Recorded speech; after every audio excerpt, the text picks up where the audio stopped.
Players, guys, hey, welcome. Thank you guys for tuning in to Sports Plus Life Podcast, episode number 64, I believe, 64. My name is Edgar, Mr. A.K.A. Rodriguez, and we have a few things to talk about. I was going to put out a recorded podcast last week, Thursday. So much going on. I was just like, you know what? I'm just exhausted. Remember, it's a one-man band here. Just me, myself, and I. One pillowcase. Me and my Funko Pops. And kind of a new little, if you're watching on YouTube, new little get-together thingy here. A little thing I just put together.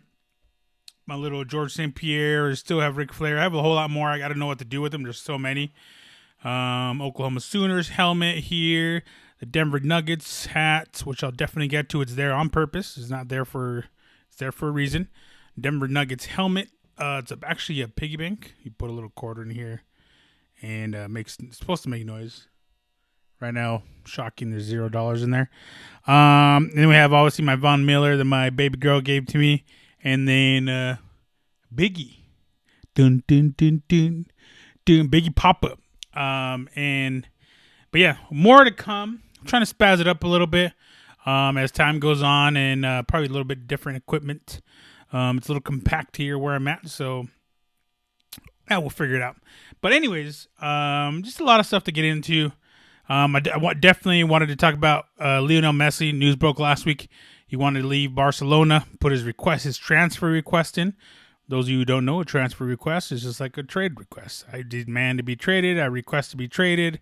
You take it from here. We'll definitely get into that here in a little bit. But a lot of, and we're definitely going to talk about the Denver Nuggets and Jamal Murray. His amazing performance this series. He's kept them in this series, the last two games. And he's been shooting lights out, man. He seems unstoppable. And they forced a game 7. I'm going to talk about that here in a little bit and what I saw, my thoughts on that. Leonard Fournette got released as well this morning when I woke up. That's what I would kind of like was put in my face. I don't know if it was like when I woke up. I wake up pretty early, but it happened this morning. But who knows? Who knows where that goes? We'll talk about that here in a second. But what I want to get into, and over the weekend, and I kind of posted about this on Instagram and Twitter, or just Instagram, I believe. Chadwick Boseman, a.k.a. Black Panther, passed away over the weekend, unfortunately, due to colon cancer, his battle with colon cancer, which nobody knew. Nobody knew he had colon cancer. He got diagnosed in 2016, which is amazing, the fact that no one knew about this. Because you know how people are snitches. People love to, just put people's business out there. But he kept it a secret. Didn't tell anybody. Went out there and still worked and still grinded. I mean, what do you work on? Yeah, I guess he worked on let me see here. Worked on a few movies. I don't know if he did Black Panther that way. Obviously, oh my God, I am. The Avengers is what he did. I thought they were going to do Black Panther 2, weren't they? I thought they were. I don't think they ever did. I thought they had it up. Anyways, this is what he's done since 2016. This is what's coming. I'm just going to read what he's done since 2016. Captain America, Civil War, Message from the King, Marshall, 2017, Black Panther, Avengers Infinity War, Avengers Endgame, 21 Bridges, The Five Bloods, and there's one coming out here soon, Moraine's Black Bottom. Post-production, posthumous release. So, TBA for that one. That's what he's done since 2016, and not to mention all of the traveling he has to do for all the training, all the traveling he has to do to promote these movies. It's amazing. And if you've ever been around cancer, like I have, I've been around cancer. My father had cancer, passed away in 2003. It's no secret. I've told that story before. it takes a toll on your body. And my dad worked till he just couldn't work anymore. Just kind of the Mexican in him. That's what they just work, and that's what he was. Hard working man. Just like Chadwick Boseman is here, doing all this traveling. It's got to take a toll on you, and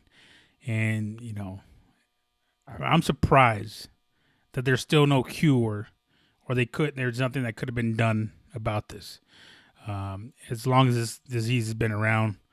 Yeah, I don't know. I'm a little shocked. I feel like, obviously, you look at someone who, like HIV, AIDS, like Magic Johnson, who's been alive this whole time. That's supposed to be one of the most, deadliest diseases out there.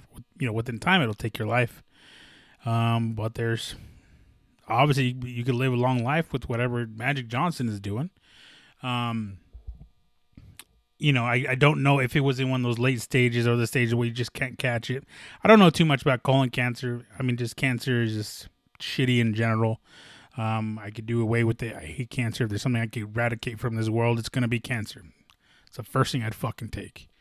For personal reasons, of course. But it just, it's sad. It's very sad because Chadwick Boseman, the man, is a good dude. He is that kind of, what is it? He's at the peak of, I don't know, black actors, just black excellence in general.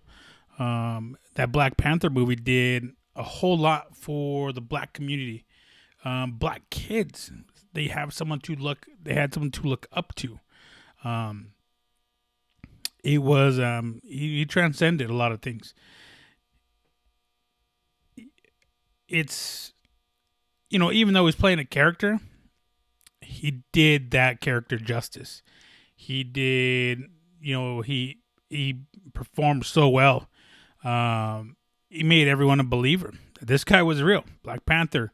That Wakanda's for real. It gave people a glimmer of hope. And in a time where people need, especially people of color, black people in general, kind of need that positivity, kind of need something to look up to. It hurts. It hurts I'm sure it hurts. The world is hurting. The world is hurting, not just black people in general. The world is hurting. 2020, just want to throw it away and just start over. Let's just fast forward to 2021. I'm done with 2020. You took Kobe. Now you take Black Panther, Chadwick Boseman. It's a shame, man. It just, it sucks. I just recently watched Black Panther, I think, when was it?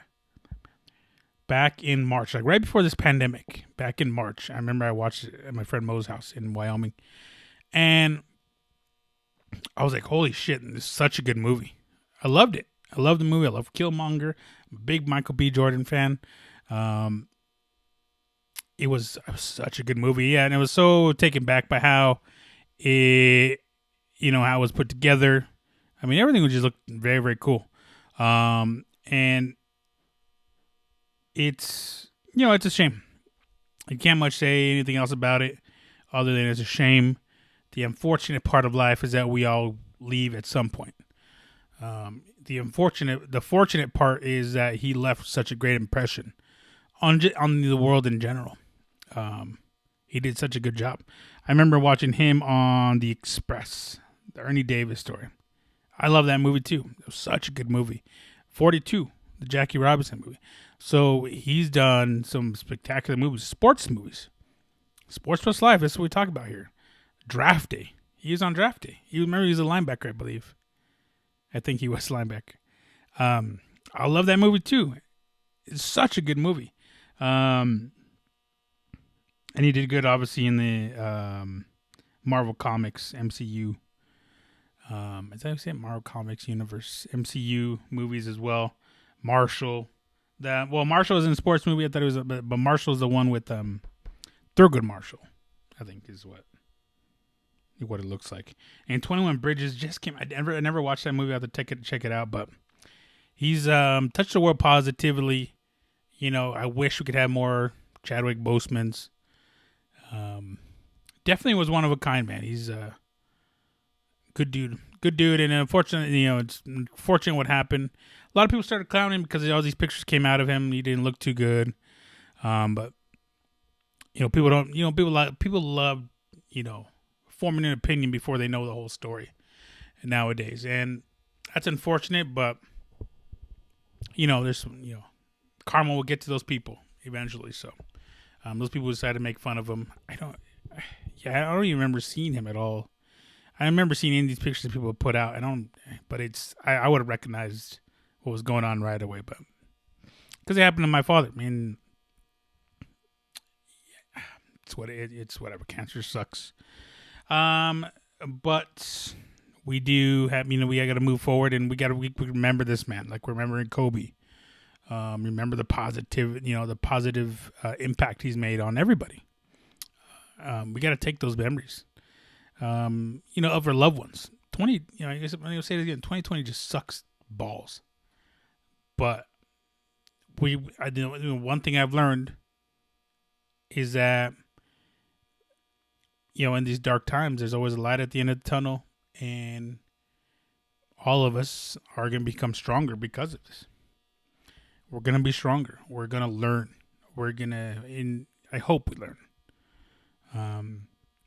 Hope we learn from just living life in general. Hope we learn from Chadwick Boseman, Kobe Bryant. Hope we learn from John Thompson, Lute Olson, who unfortunately just passed away too. Two college greats. Lute Olson coached at Arizona. John Thompson coached at Georgetown. And John Thompson, which I'm going to get into, I really definitely want to talk about as well. Without John Thompson, we probably don't have no Allen Iverson. Allen Iverson changed the game of basketball. So, and one of the first few black coaches to win a national championship, take his team to the Final Four, made the way for what's his name? His name's Shaka Smart. Shaka, for a bunch of other black coaches, people like Tubby Smith and just so many others that you take. In the face of adversity, he coached in the 70s, 80s, obviously when, racism was still at his, at his height. Got to take, it's very unfortunate that John Thompson has passed away. 78 years old, lived a good life, made a good impact. Coached people like Patrick Ewing. His son took over at Georgetown. Now Patrick Ewing is a coach at Georgetown. So there's a crazy cycle. With the one thing, there wasn't, he wasn't around, then no Allen Iverson, no Patrick Ewing probably. There's so many good players that came through Georgetown, probably wouldn't be available. So, you got to, although people are going to be sad, people should be sad. That's it's life. It's a cycle. We got to take those positives with them. What did they accomplish while they were here? They accomplished a lot. Chadwick Boseman, John Thompson, Lute Olson. They all accomplished a lot, and they'll be around. They'll be in the conversation forever as some of the greats. With Wooden, Coach K, obviously Roy Williams, Bobby Knight. So they did the damn thing, and may they rest in peace. But they're gonna live on forever.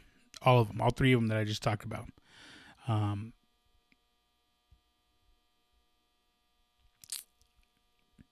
Yeah, but I just wanted to talk that, pay my respects to these three men,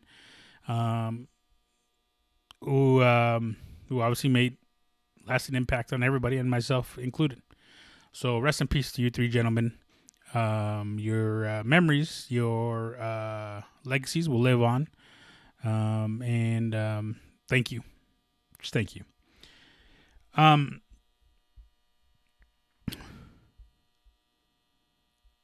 Now we're transitioning from college basketball to the NBA. Last night, the Denver Nuggets forced a Game 7.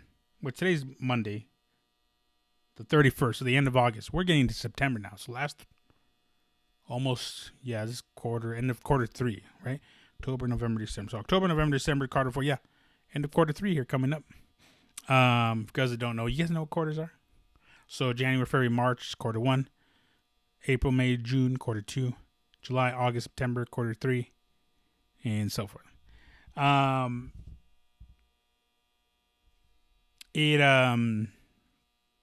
Denver Nuggets, Utah Jazz, and I couldn't. I was. So this is what I was doing last night. I wanted to play Call of Duty because I hadn't played all weekend. Had a draft party I went to on. I didn't draft, but I just was involved. I just went to go to check it out because I have mine coming up. I have 2 coming up next week, and so I kind of go as one as an alternative, just in case someone drops out and they're like, yeah, I don't want to be part of this. Cool, I'll step in. But also kind of do a mock draft, see how other people draft, and see what's in store for my draft. Had a lot of fun doing it. All my friends, I do it. A lot of people I do my one coming up. 2 people are involved in that draft that are going to be involved in the one coming up here soon. But it was fun. It's fun. But I drank a little bit. Uber wasn't not picking anybody up for some reason. Obviously, I mean, I don't want to pick fucking drunks up. But some lovely lady did. Tipped her $20. And got us home safely. Thank God. And because I wasn't drunk, but I had a couple drinks, But people I was drinking with, they were like, shots of this, shot that, shot after this round, shot after this pick. I can't drink shots anymore, players. I'm not that dude anymore. Every now and then, you know what I'm saying? Every now and then. The food was amazing too. Had tacos and don't even get me started on that. But anyways, Denver Nuggets with Utah Jazz, and Jamal Murray dropped 50 points again. And the blue arrow, the blue arrow is just on another planet right now. Ice cold, ice just flowing through his veins. No one could stop him. Step backs, moving off the ball, just is playing out of his mind. On the break, pull up threes on the break, driving to the basket, getting to the foul line. He's just doing everything, and he's also playing defense a little bit too. He's done such a great job. And I think Gary Harris, was only on for a few minutes, but you could tell Gary Harris makes a difference. And hopefully he feels it right to play a little bit more coming up in Game 7. But I said this from the start, man. I said this from the get. It's going to be very difficult to beat these guys in 7 games. They were down 3-1. Now they're tied 3-3 going into Game 7. I said this from the get-go. This team is a complete team. They need all the pieces running together. We need Millsap to be on point. Gary Harris is now involved. Michael Porter Jr. can get his shots off. He can score. Jamal Murray, obviously, he's scoring. He's getting buckets. And one thing I didn't see, I saw this on the Nuggets page. I didn't see this beat up in ESPN like they beat up Donovan Mitchell's 50 points or whatever. But Jamal Murray is the first person since Michael Jordan scored, what did he say?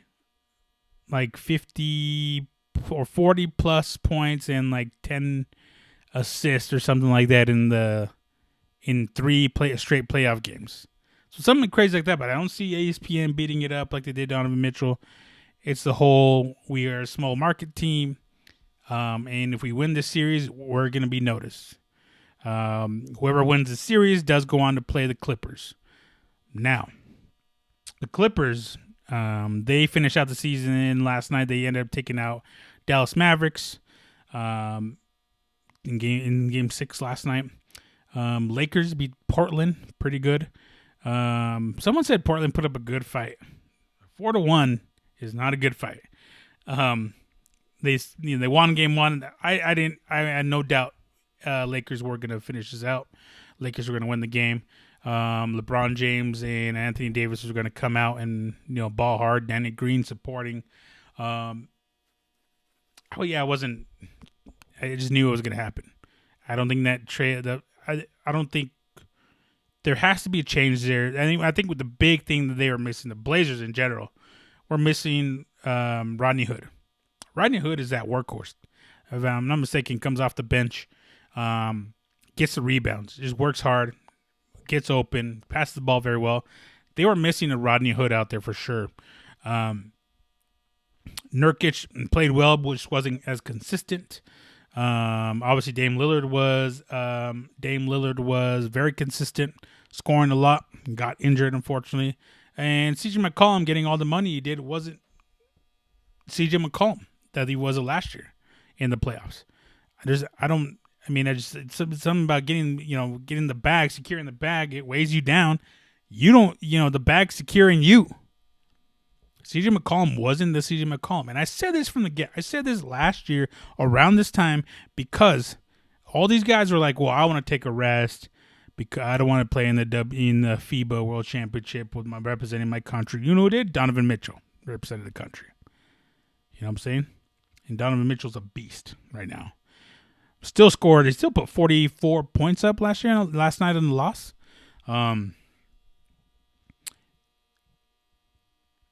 I said this, CJ McCollum and, all these other guys. It's like,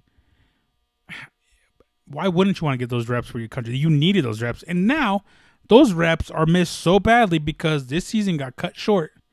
Now you have a watered down season. You don't have those type of reps. I mean, these guys are supreme athletes. Russell Westbrook, all these guys who held out were like, oh, I don't want to do this. I don't do that. These guys are supreme athletes.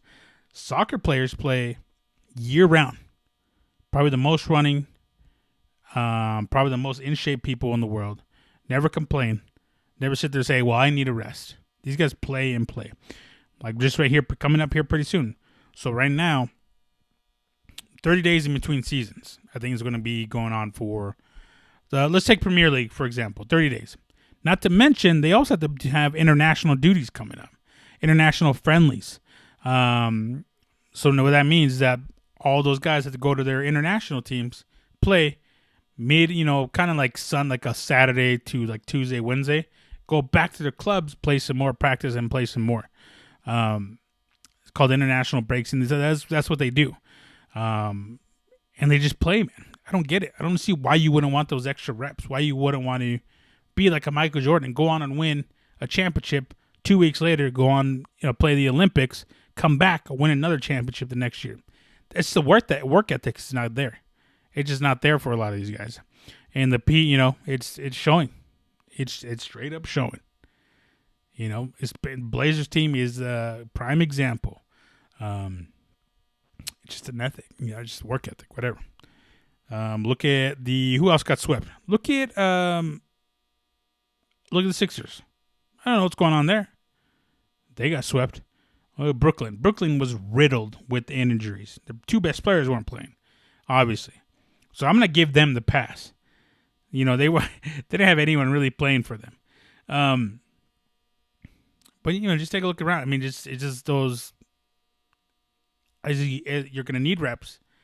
You're gonna need something has to change with that Portland team because they get here and then they don't get anywhere else.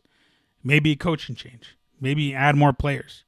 Carmelo Anthony, they added Carmelo Anthony and they got to the same exact spot they were in last year. So not much has changed. They didn't get, a whole lot more. Anthony didn't add a whole lot more to that team.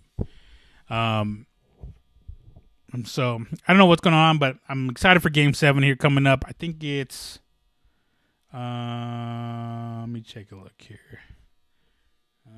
What is Game 7?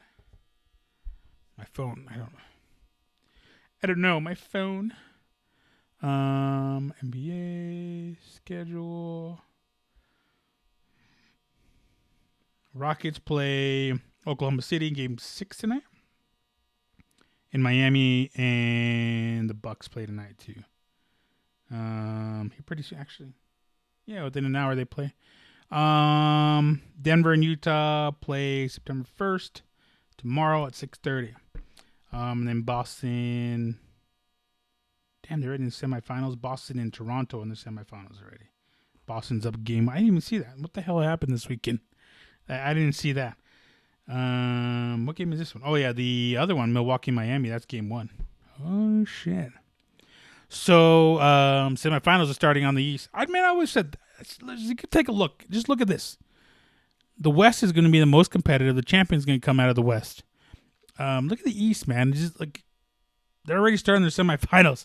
Everyone else is just wrapping up everything else. So, just Boston, Toronto, that's going to be a good series. And obviously Miami, Milwaukee. We'll see how that goes. I got Milwaukee, but Jimmy Butler, as much as I don't like the dude, is balling out and making that team better. Tyler Hero is coming out. You know what I'm saying? Drago. What did it come? Dragic as well. They have Iguodala, former and Finals MVP. Obviously, back-to-back champ with Golden State. Is he back-to-back? Doesn't matter. I know he's a champion for sure. We'll see, man. Yes, I've been thoroughly enjoying the playoffs, more than just basketball. I mean, I fell out of love with basketball a while ago. I don't know how long ago, but I still watch it. But this is very enjoyable. I think it's been good because it's just basketball. I don't have to worry about who the fuck is sitting in courtside, what celebrity is sitting here. It's about the basketball because I don't care who's sitting. Like if I were courtside, I'd be like, oh hey, what's up? Like I don't know, I'm not fucking here. Like what do you like? If I was famous and I was like, oh shit, Edgar's here. It don't. It just doesn't matter. It just doesn't matter. But I think I liked it because it's straight basketball. You can see people's true colors, just like you saw. What's his name? What's his douche's name? I don't even remember, but fouled Luka Doncic last night. That guy's a tool. Morris? Was it Morris? One of the Morris. It was like a Morris Brothers. Tool bag, bud. Yeah. But moving on from basketball, I'm excited. Game 7, Blue Arrow, Denver Nuggets coming through. It's gonna be a good one. I don't. That's why I'm recording the podcast now because I don't want to do it tomorrow during the Game 7. I wasn't gonna do it tonight, but I was like, you know what, I got to do it because I got to mentally prepare for Game 7 tomorrow. Over the weekend, UFC Fight Night popped off. I was at the draft yesterday, so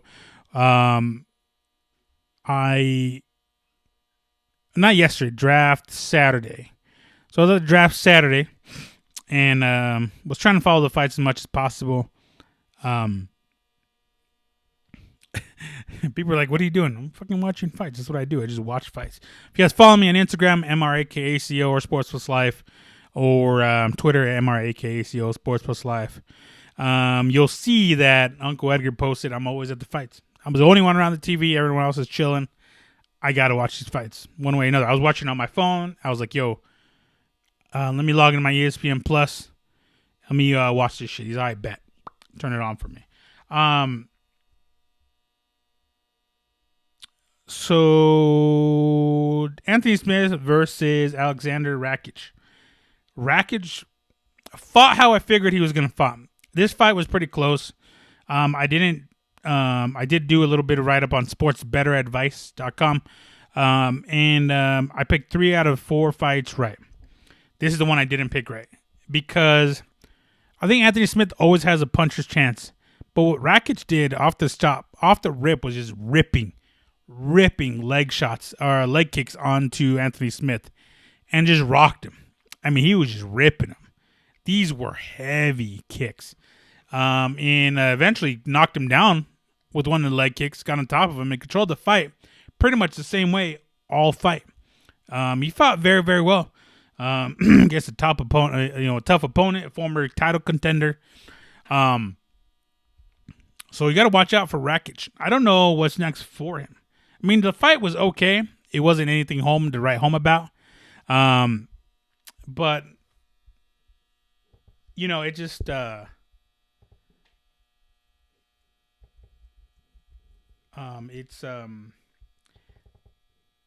he did what he's supposed to do, man. He didn't put him away. Fought very, very hard. I mean, did what he needed to do, I guess, to get the win. But it was a tough fight. I mean, he really beat the shit out of him.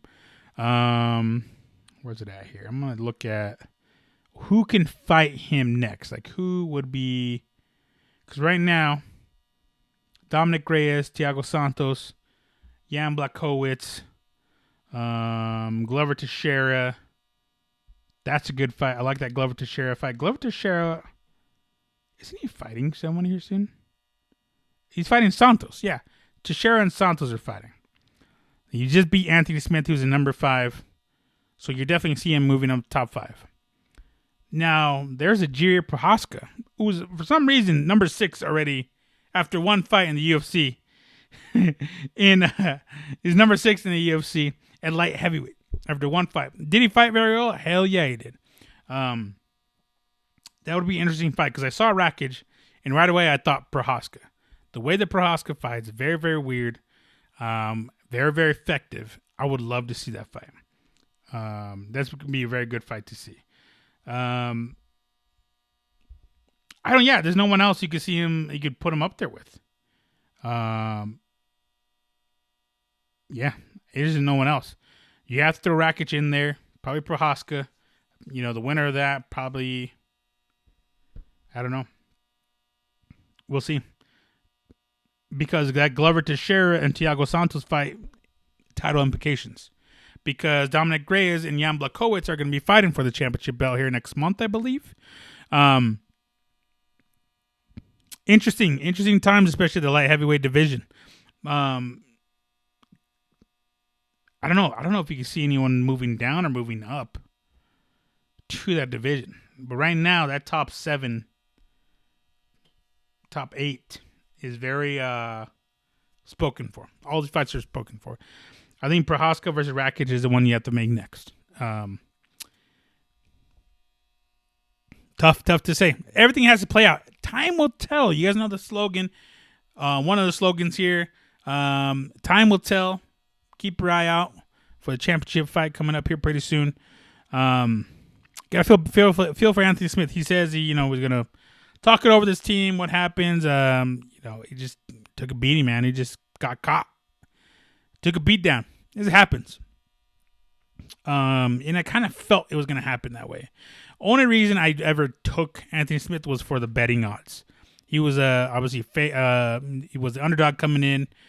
He always has a puncher's chance. You've seen him against Ozdemir, Gustafsson, late finishes in those fights. So he always has a chance, and you can't just sit there and be like, well, he's going to lose after one round. No, he always has a chance. He's always in it. Very, very tough, very, very durable. I hope he comes back and fight. I wouldn't mind seeing him and Ryan Spann go at it. I wouldn't mind seeing him and Johnny Walker go at it. I'm sorry. Paul Craig, another name thrown out there. So I think Rua and Craig are running it back, I believe. If I'm not mistaken, I think they're running it back. But yeah, I mean, that's just so the cookie crumbles. You know how beautiful MMA is. You just never know until you get in that cage. That cage is locked. You never know how your day's going to go, how your night's going to go, how your fights are going to go until you get in there with that person. Like, you watch as much film and you're like, holy shit, this guy's way stronger than I thought. So that's the way cookie crumbles. And this video is sponsored by Cookie Crumble. Just kidding. Neil Magny versus Robbie Lawler went exactly how I knew the fight was going to go. Neil Magny played long, wrapped Robbie Lawler up, gave him no chance to land the power shots, and won the fight unanimous decision. By the way, the main event was a 3-rounder, not 5, so it was 3-rounder. Which I don't know if that was. I remember. I didn't remember until they actually announced it was a 3-round fight. Bruce Buffer was like, 3-round fight in your main event. I can't remember what he says, but you know how he talks. Yeah, I didn't remember. I don't remember how that went. That was crazy. But yeah, he did. It was a 3-round fight. That was really weird. But yeah, the Neil Magny versus Robbie Lawler fight. When exactly I figured it was going to go. There's no way. If Robbie Lawler lands a punch on Magny, it's nights out. Robbie Lawler lands a punch on a gorilla, it's lights out. It just is how it is. But he wrapped him up, played very long. I hate it. I hate that shit. It just, you got to do what you got to do. But I didn't like it. I just knew it was going to go that way. I know Neil Magny's he's a tougher fighter than that. You could tell he played it safe, and rightfully so, but I just want to see some scraps, but I get it. It's your livelihood. It's your check. You want to move them the ranks, but it wasn't exciting. It just wasn't an exciting fight. It went exactly how I knew it was going to go. I don't know what's next for Robbie Lawler, man. He's been in the game for 18 years, 19 years, almost 20 years. I think him and I are the same age. Let me check here. Robbie Lawler.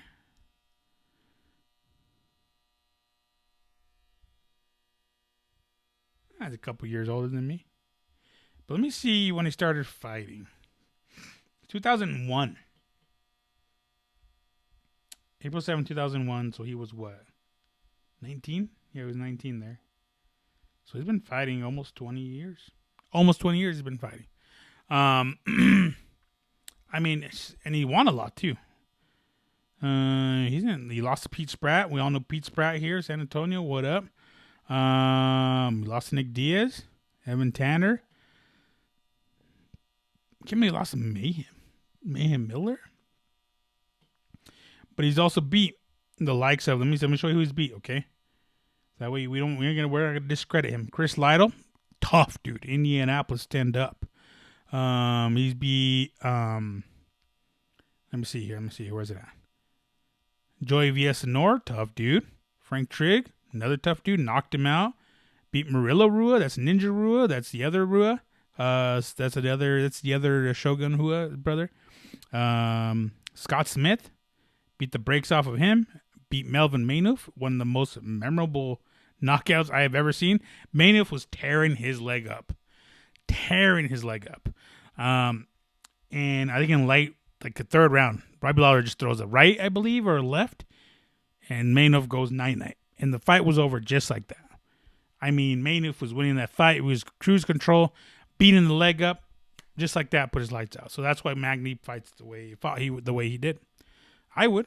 I mean, shit, if I was like 6'5" and 170 pounds, like I don't know how tall Magny is, but he's tall, 6'3", probably 6'2", very lanky. Just wrapped him up like a spider. Was like, here, you ain't gonna punch me. There was like a couple stalls in there too, so it's a very boring fight. But I'm gonna go through this list here. He's lost a lot of fights, but he's won a lot of them. Exciting one. Beat Matt Lindland, tough Matt Lindland. Beat Josh Koscheck. I remember that fight. Beat Bobby Volker. Rory McDonald in that ridiculous fight. No, that was a different fight. That was a decision fight. Beat Jake Ellenberger. Beat Matt Brown. Beat Johnny Hendricks. Beat Rory McDonald in that fight. Best fight ever. Carlos Condit. Beat Cowboy Cerrone. So, but he's lost the last four. That's very unfortunate too. But he hasn't been put away. The last four fights wasn't because he put away. That Ben Askren fight, I don't count that at all. I count that as a loss for Ben Askren. That's just me though. So, I mean, I feel like, and it's not like he took, Colby Covington hit him, but it was like, okay, you hit him. It's a fight. You're going to hit him. But Robbie Lawler just kept walking through it. I don't think Robbie Lawler was phased at all, especially in the Neil Magny fight. He was just defending takedowns and grappling the whole fucking fight. So, I don't know. I want to see Robbie Lawler come back and just fight. Just put on good fights. I mean, let me take a look here because there is 170 pounds. Let me see. Who's that? Leon Edwards. You can fight Nate Diaz again. Psych, that won't happen. You can even fight Anthony Pettis at 170 pounds. I wouldn't mind to see him. Vicente Luque is kind of on the up. I don't know. Stephen Thompson. I mean, all these guys are going to fight. Someone like Michael Chiesa, too, would do the same exact thing. He's not going to get in a fight with Robbie Lawler. That's the unfortunate part. I want him in there with somebody who's going to fight. I mean, that's kind of how it is right now. At this point in his career, 20 years in, who knows? Who knows? We're going to move on. UFC fight night. Let me see where. Let me go back here one. I also chose Alexa Grasso over Kim, decision. And then the last second fight was Alex Caceres over Austin Springer. So I got 3 out of the 4 right on my picks. But for the odds for the money, I did pick Anthony Smith and Robbie Lawler to win, and they lost the decision. So it shows you how close these bets can go. I did watch Zach Cummins versus Alessio Chinico fight, and then Ricardo Lamas, Bill Algeo fight were just great fights. If you haven't checked, I'm gonna check it out again because I heard it with crowd and we're kind of distracted, obviously. But Ricardo Lamas fought, man. That fight was good. Algeo fight. Ricardo Lamas said he was going to hang it up. He might hang it up after the fact. Hope he doesn't. I want to see him fight again, and he's very exciting. I didn't realize he spoke that good of Spanish. I've never heard him talk. He talks very good Spanish. From Chicago, I believe. A lot of Mexicans in Chicago, Puerto Ricans in Chicago. Chicago, one of those, cities that needs help. So hopefully, Ricardo Lamas can bring that help. Maybe just people, maybe have, a line that says you want to take out your frustration, go in there and try to fight Ricardo Lamas, 145 pound. Was he the WEC champ? Hold on. Now I got to check this out. Ricardo Lamas. I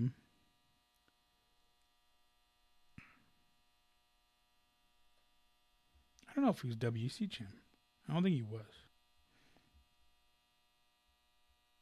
I think he fought for the championship. He fought Jose Aldo for the championship and got smoked. I remember that much. Yeah, I don't think he was a WEC champ. Weird. I thought he did fight for that.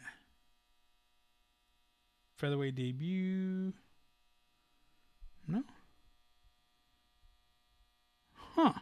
He beat James Krause at WEC 44. Holy shit.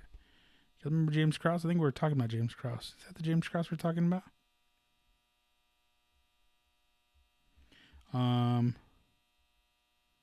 Yeah, that's him. He beat James Krause. Was that 155 pounds or 145 pounds? It doesn't say. Dude, what the hell? I didn't realize he fought. He beat James Krause. Let me take you because we don't know. Matt Grice, tough dude. Cub Swanson beat him. Hatu Hioki beat him. Eric Cope beat him. Akran Diaz. Dennis Bermudez. I remember that fight. Great fight. Beat Diego Sanchez. Beat Charlie Oliveira. That's got to be Charlie Oliveira's last loss. No way. Jason Knight. Darren Elkins. The damaged Elkins beat the brakes off of Darren Elkins. Got KO'd by Calvin Kattar, who hasn't gotten KO'd by Calvin Kattar. So, man. So Ricardo Lamas thought about hanging up. Maybe he does. I mean, he's fought very well. Made a good impact. Hall of Fame worthy. I don't know. Not like Robbie Lawler, but you never know. Overall, pretty decent card. Got to watch the rest of the fights. We'll see, man. I just kind of out of it.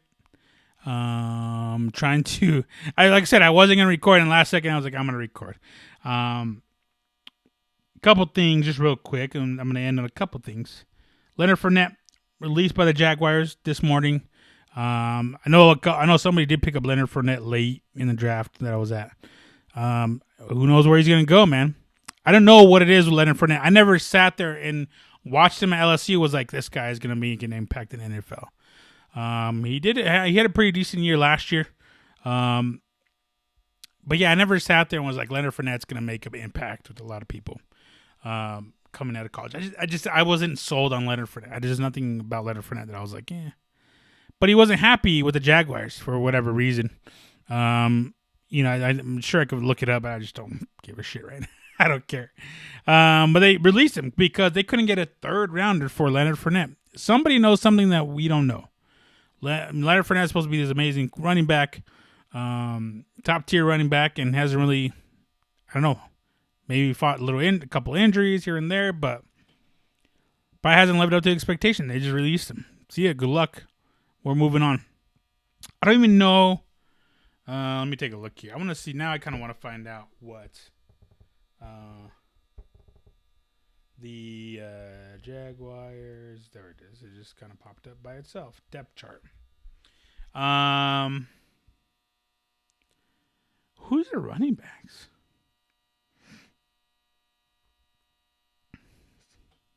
You don't have shit for running back. They have Raquel Armstead, Chris Thompson. Wasn't that the former? Yeah, they're very limited there.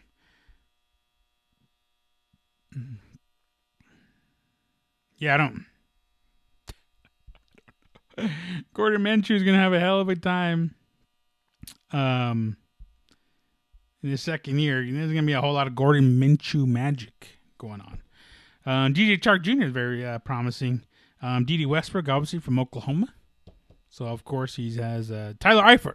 They have Tyler Eifert, but if you can't have anyone that plays, you don't have a decent running back. I mean, come on, man. So we'll keep an eye on that. We'll see where he goes too. Maybe something will change before next week, because on next week is the final weekend before the season starts, and in 2 weeks.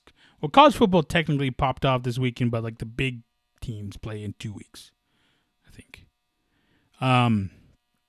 Yeah, because next week a lot of teams are supposed to play, but now everything changed. So now there's the week after, so the 12th. Is when everyone's popping off. College football starting. So I'm excited. So going to be college football. I was looking at the ticker on ESPN, and Notre Dame was going to have 22 or 20% capacity.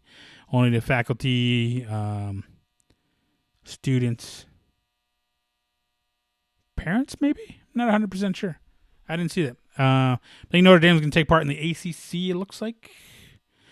We'll see, man. It's damn kids. A lot of kids got screwed over BS. We let these kids down, man. It just sucks. It sucks. We let these kids down because we're all fucking selfish. We're all fucking stupid. We can't work as a fucking team. No one knows how to their elbows from the asshole. No one knows how to count to 10 or 14 weeks. No one knows how to sit the fuck down for a couple weeks. No one knows how to put on a fucking mask. Everyone wants smoke because no one wants to wear a fucking mask. Even though you're only wearing a mask for 10 fucking minutes, you go home and go do whatever you got to do. Just people are just so fucking stupid, and it pisses me off. That's why I didn't want to do this shit. People are just pissing me off. Just watching on Facebook, social media, watching the news, just how childish and how stupid we look. Just how stupid we look to the rest of the world. That's why I didn't want to get on here, because now we look stupid. All right, a couple things. Messi. Fuck. By the way, speaking of stupid. Barcelona, Lionel Messi decided he wants to leave, and he looks like he's trying to force he's trying to force the transfer a little bit sooner, because I think he said initially he was going to wait till 2021, the summer, next summer. He's just said, I'm not going to come to coronavirus testing. I'm not going to go preseason training. We're pretty much saying, hey, get me out of here. I don't know what's going on. We've seen a little bit rocky. He's had a lot of coaching changes, new director there. So a lot of changes, and I think it's just time for him to move on. Where to is the question. What makes sense is Manchester City. Why? Pep Guardiola used to coach him. They're good friends. Sergio Aguero and him are pretty much family, if I'm not mistaken. I think Aguero is like one of Messi's sons, godfather, or something like that. They're or like Aguero. I don't know how it works out, but they're like related somehow. Something like that. Something crazy like that. But they're very good friends. Aguero called him live on Twitch one day. It was pretty funny. He does Twitch streaming. Aguero, he's pretty funny too. Plays Fall Guys, FIFA, subs himself out of FIFA. That's beyond the point. We're gonna get into esports here pretty soon. But yeah, I think I already talked about this. I want to see him come to Manchester United. I actually did talk about this a few episodes ago, and I'm gonna try to find it. I think I said something along the lines where if Manchester United end up making a coaching change, look out for them with their sponsorship with Adidas. Look out for them to make a move for Messi. And I think I said like next year, maybe a year or two. This is moving along pretty quickly. And there's a lot of reports saying, that Messi would definitely snub Manchester City rivals for Manchester City. Talking about Manchester United, of course. So there could be some interest there. But there's a few snags, obviously, if it's going to happen this year or this summer in this transfer window. $700 million release clause from his contract that the club has to pay. Whatever club tries to sign him or even try to talk to him, I think is how it works out. $700 million. But Ronaldo's was set at $1 billion at Real Madrid. So I don't know if we'll see something happen, but he might even sit out the year and be like, fuck it, I'm just going to sit out the year and wait till next summer. It's gone pretty sour there at Barcelona. But Lionel Messi's given you guys his whole life. He's been there since he was a fucking kid. And he's giving you trophies on top of trophies on top of trophies on top of accolades. And I think we could meet in the middle here. I think you could give him some leeway. I think he's earned the right to do what he wants to do with his career, whether it be with Barcelona or be someone else. I feel he's earned that right as one of the best players in the world to decide what he wants to do. That's just me. But this is going to be something in the there's always something new every day with Messi. Oh, this club's linked to there. He's linked to everybody. Everyone wants Messi. Who the hell wouldn't want Messi in their club? 34 years old. I think still got a few more years left. A few more top tier level years left in those legs. So we'll see what happens. Come to Manchester. The thing about coming to the Premier League. Here's the thing about coming to Premier League and why even a move to like Italy would make sense, like Juventus. One, they have the money. Two, they have the scenery. The scenery is a whole lot better in Italy than it would be in England. It's rainy, it's damp, it's gloomy, it's tough. The competition's more physical in the Premier League. For years, the toughest teams Messi has not been able to score against were English Premier League teams. Chelsea, Manchester City, Manchester United, like those teams, Arsenal. He's having a hard time scoring against Premier League teams. It's just much more physical. So there's a lot of obstacles. A lot of, does Messi want his kids in England? There's a lot of variables here. So we'll see what happens. But I'd love to see him in a Manchester United shirt. Bet. Glory, glory, Man United. Before I go, yesterday I was watching the CDL, Call of Duty League Championships. I think is what they call it, Call of Duty League Championships. And Dallas Empire beat Atlanta FaZe in the finals. And I was like glued because I play Call of Duty. I mean, I've always played Call of Duty since Modern Warfare 2, I believe.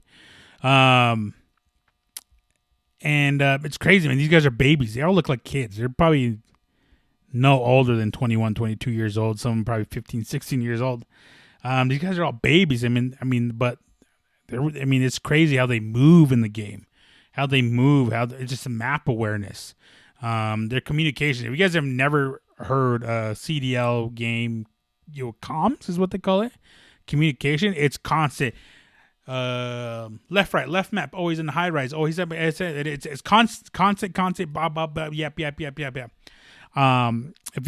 you ever heard, go watch Scump. If you guys have got this far, go watch Scump. One of the best Call of Duty players ever, plays for Chicago Huntsman. One guy I follow very much. Listen to those guys talk. I mean, it's just constant. Bop, bop, bop, bop, bop, bop, bop. And it was crazy. But yeah, Dallas Empire took the game. What map was it? Ramanza or Ramza? So they play like search and destroy. They'll play like different maps, and they'll play different objectives. I think they do hardpoint. I don't know if they do domination. Search and destroy is a big one that they do. So some of the game modes they do, but it's so crazy. I would definitely look into if you have kids or just people who are, kids in general, because it looks like it's a young man's game. That for them to take a look at it, and it's not all hugs, sunshines, Hallmark cards. It's a 5'7", 150-pound redhead kid yelling at you after he just smoked you on maps on a Ramanza map, defusing a bomb. It's crazy. They need to take it out because these guys put in a lot of work on what they do, and a lot of hours into the game. God knows how their carpet tunnel is going to be when they get older. So these kids, man, they kill it. It was very exciting to watch. I was like, holy shit, dude, I couldn't believe what I was watching.